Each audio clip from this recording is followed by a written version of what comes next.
Welcome back to my 10 and 20-minute NFL team series. Now we're on to the Atlanta Falcons. And I can tell you I have so much to say about Atlanta. I don't know where to begin. But if we were talking about last year, a lot of people pushed their season win total up last year, even though this was a very incomplete team. And it's been a very incomplete team for a long time. They are 39 and 60 in their last 99 games, which is the equivalent of about 6 years worth of action, 5 years worth of action. So that's obviously a problem when you're thinking consistently for the consistency for the Atlanta Falcons is 7 and 10, 7 and 10, 7 and 10. So this is a new time now. Last year's soft schedule is gone, but I have some good things and some bad things to say about the Atlanta Falcons.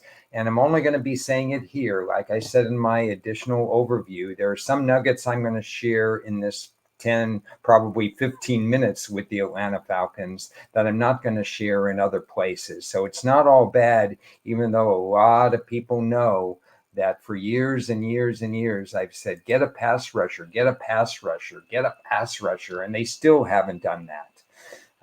What they did is they doubled up on quarterback, and we'll talk about that real quickly. But first, some stats from last year that are fixable. Minus 12 turnovers. You saw a lot of mistakes from their young quarterbacks last year, and now they're bringing in Kirk Cousins and maybe Michael Penix, but they hope Kirk Cousins off an injury, but Kirk Cousins has not been turnover prone. So that's a plus. Did you know that there were 41 field goals attempted against Atlanta last year, and 39 of them made it through the uprights? So opposing kickers were 39 out of 41. That's probably not going to be replicated. So that's an improvement they can make. Sacks did go up last year, but remember the schedule and the quarterbacks that they faced last year, not only in their own division, Bryce Young twice and so on, but they also faced the Houston, Jacksonville, Indianapolis, and Tennessee division. So that's 10 games against mostly quarterbacks that were in their first and second years. So as we look to the draft, here are my needs. Again, edge rusher for the probably 10th straight year. Vic Beasley was their last drafted edge rusher. 2 linebackers, a strong safety, a nickelback, and wide receiver. This is a much longer list. These are just the top needs. They had some needs on my board. We all know what they did with pick number 8. They went after quarterback Michael Penix. On the surface, in a quarterback-driven league with a quarterback, Kirk Cousins, who's, I don't know if he's past his prime, but he's certainly up there in age from quarterback years. And what you see is what you get. They hope he can recover nicely from an Achilles. This move really is about ensuring that the quarterback room is in good shape for the next decade, not just through what they hope is 3 or 4 good years of Kirk Cousins. It's like a Jordan Love move where you have Aaron Rodgers, but you're planning for life after Aaron Rodgers. The only difference here is that Michael Penix is already an older quarterback. He spent 6 years in college. What you see is what you get out of Michael Penix as well. He's also had a couple of serious injuries, season-ending injuries. Now, he wasn't hurt in the last couple of years. He was banged up in that Michigan title game, and you saw him limp around. But he has some characteristics that are NFL worthy. I have no problem that Michael Penix has an opportunity to be a good quarterback in the NFL. My biggest problem is that why is Atlanta taking them when they have a division that they could win right now? And they've had a division that they could win for the last 2, 3, 4 years, but they haven't got the job done because they've traded up something in the neighborhood of 17 of the last 19 trades they've made in the draft have sacrificed draft capital because they've moved up in the draft. It's an enormous number of draft trades up in a row. And it's not just this pick, it's the Clemson defensive tackle. And I have problems with this on two fronts. Number one, that's one area that I don't see a need. Defensive tackle is not one of my top needs. I have the Clemson defensive tackle rated roughly in the 70s.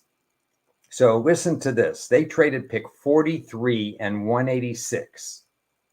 And they got somebody that I rated 75th, let's say, and they got a running back in, again, not an area of need. They used pick 186. I think they have a guy named Bijan Robinson. Why are you drafting running backs behind Bijan running back? Behind Bijan Robinson, you shouldn't be doing that. He had a 7th round grade for me. So basically, you're trading a 2nd round pick and a 6th round pick for the equivalent of a 3rd round pick and a 7th round pick in two areas that are not on my need board. This is my biggest problem with Atlanta. They never get better in the draft. And it's not just me this year. 21 consensus draft sources, and these were well documented during right after the draft, rated their draft last of all 32 teams. And they were last in all 32 teams for me as well. Regardless of how Michael Penix pans out, their best pick for this year, hopefully, is the Washington edge rusher, Braylon Trice, because he's in a need position. They absolutely need to increase their edge rusher room. He was a situational edge rusher on a team with plenty of talent, the Washington Huskies. We'll see how he does. A lot of the other picks are either not going to make it or they're going to be backups. This was just not a good draft. So you're going to play what they have right now. And what they have is still a lot of talent and a lot of fixable areas. So I don't want to say that Atlanta's not going to be competitive. Again, this draft just set them back, whereas other teams got better in the draft. Luckily for them, New Orleans, Carolina, these are not good drafting teams as well. They're lucky they're not in a division with Baltimore, Cincinnati, Cleveland, Pittsburgh, who not only have good teams, but they repeatedly have good drafts year after year after year. So Atlanta is the favorite in the division, and probably rightfully so. Their number, believe it or not, at a very reputable offshore site, opened at 10.5. Yes, I did take as much 10.5 as I could get. Was limited a little bit, but that was a good price. And then places such as BetUS dropped the number down to 10. That lasted for a little while. And then after that, it's 9.5. I kind of feel, based on their opponents in their division, based on if we feel that Kirk Cousins can function at even 90% of where he has been in the past, considering that the other quarterbacks are Baker Mayfield. I'll be talking about him in a couple of days. Good quarterback, but Kirk Cousins is better. Bryce Young of Carolina, obviously growing pains there. And New Orleans has Derek Carr, but my problem with New Orleans is not so much their roster, it's their coaching staff, which isn't as good. So speaking of coaching staff, there's an upgrade here because Raheem Morris is a better head coach than Arthur Smith, who's better suited to be a coordinator. I'm not saying Raheem Morris is necessarily going to be a top 5 head coach, but I consider that a little bit of an upgrade. I like Zach Robinson. I think he's fine. I am going to be watching Jimmy Lake. He didn't end his tenure with the Washington Huskies as head coach very well. He was fired mid-season. I'm not sure this is an upgrade at defensive coordinator, but we'll see. He doesn't have, again, a lot of great tools to work with on the defensive side of the ball. In terms of the schedule, 4 of their first 5 games are at home. That's really good. Game 1 is against Arthur Smith. It's hosting Pittsburgh and Arthur Smith. So obviously Arthur Smith is going to be motivated to beat his former team, Atlanta. That's going to be a very interesting game. I'm not sure I would pick Atlanta in this game. In fact, I kind of like Pittsburgh in this game, primarily because they have a better overall roster, and we don't know what Kirk Cousins going to look like in his first real game of football after the Achilles tear. Then they go at Philly, but after that, they're home 3 weeks in a row: Kansas City, New Orleans, Tampa. Not easy opponents, so we'll see how ready Atlanta is right out of the gate. After that, a mixture of home and road games. Their bye week is late. People know how I feel about that. When you have a new coaching staff and you have to learn all these new players and you're figuring out what the best roster should look like, you don't want your bye week, which in this case is late November. Too late to make adjustments, in my opinion. Their last 6 games, the opponents are nice, though. So after the bye week, you're talking about the Chargers and the Vikings at home, at Vegas on Monday Night Football. Short week, but then home to the New York Giants, at Washington, home to Carolina. So if they're in contention in this fairly soft NFC South, they have a chance. Their divisional odds -115. I think that lacks value for me. I'm not going to be touching that. I'm not touching the current 9.5. I do think that 10.5 was too rich. I did take under 10.5 and some under 10 as well, because it may not be a beautiful start to their schedule. We're going to go to the last slide. One of the things I want to say before I have my final thoughts is that what a year to lose kick returner Cordell Patterson. Pittsburgh actually gobbled him up. Cordell Patterson will play against his former team week 1. In the new kick return and rules, it's nice to have the all-time leader in kick return touchdowns, and Atlanta did let him go. So that was disappointing as well. Let's get to the last slide here. And there are more positives than people would think in terms of Atlanta with the last slide. The offense should be better. Tip number 1, look for tight end Pitts to make more of a difference. He's going to be featured more. Kirk Cousins isn't going to ignore the fact that he's got a talent right here that he could be used. I look for increased performance from Kyle Pitts. Turnover should spike down. It was -12. Every turnover is worth 3.5 points. Even if they lowered it to -4, which I think is very doable, that's an excellent start right there. That's 8 turnover reduction. That's 28 points that they found in close games against the kind of competition they're going to face. That could lead them to out of their 7-10 rut, and they can easily get 9 wins, I think, with a turnover reduction. 9 wins might even win the division. The draft will have no impact.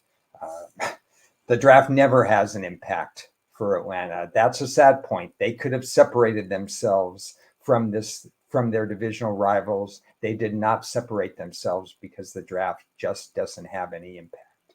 Despite that, I do agree that this team should be the favorite. Maybe not -115, but I agree they should be the favorite. I think New Orleans has a better overall roster, but the question is coaching with New Orleans. And Tampa is going to have that horrific first place schedule. There's really a difference when we get to talking about Tampa. I'm going to keep an eye on defensive coordinator Lake. I'm going to look very early on, not only in preseason, but the first 2 or 3 games to see how his defenses are progressing. As I said, 9.5 is a fair number right now. My second and last tip is look for higher scoring games this year. I think the offense under Arthur Smith, it was incredibly conservative. Considering how offenses are valued in today's television world, NFL, Roger Goodell wants offenses to thrive. Arthur Smith did not take advantage of that. They did not pass in the requisite number of times. There's enough weapons here that Kirk Cousins can take advantage of. The offense is going to score more points. The defense may allow more points. I think you're going to see higher scoring games for Atlanta in terms of coming up for 2024.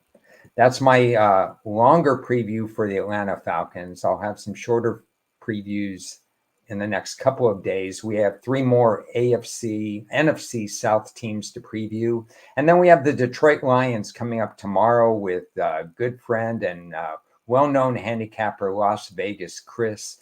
Stay tuned for that. tomorrow, Detroit Lions, one of the favorites in the entire NFC. Thanks for watching this preview of the Atlanta Falcons. Any comments, any questions? How do you feel about the Atlanta Falcons? Drop some notes on my YouTube page, and I'll be sure to answer them. Thanks for watching. See you tomorrow with the Detroit Lions.